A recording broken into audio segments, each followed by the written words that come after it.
There are figures out today that show that queues for accident and emergency units in the UK are the longest they've been for 10 years, with many people waiting over the recommended 4 hours. And also last night, 5 hospitals in England declared a major incident over a surge in A&E demand. And a major incident signifies that the hospital is facing exceptional pressures, and then they need to adopt special measures like calling in extra staff, cancelling routine operations, in case you don't know what that means, because it's been bandied around, this major incident.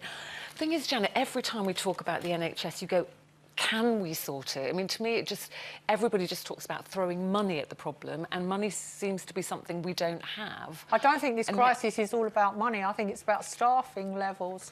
Because on the radio this morning, I heard the head of one hospital say that, in fact, they cannot get the doctors and nurses they need to deal with every patient. They've got another problem, a secondary problem, which is the bed blocking, the people, elderly people who should really be going on either home or to care units, places, other places they can be looked after, and there aren't the places for them or the people willing to look after them. So they're in hospital holding, filling up beds. But another problem at the moment is the number of people who are going to casualty for non-urgent reasons, coughs, colds and minor. Yeah, everybody's agreeing here in the audience. Now, I've been reading a little bit about this, and one of the reasons is they can't get doctors' appointments. And the reason why they can't get doctors' appointments is that so many GPs have opted out of providing out-of-hours care. So if your local surgery isn't providing out-of-hours care,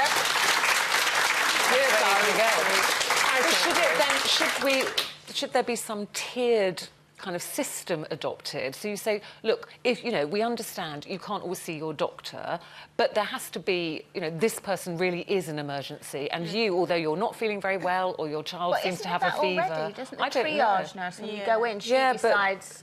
Who goes first? I think the other thing is that we need all trainee doctors to have to spend time in A&E as part of their training, a 6-month time, and that they're not allowed to specialise and move away from that.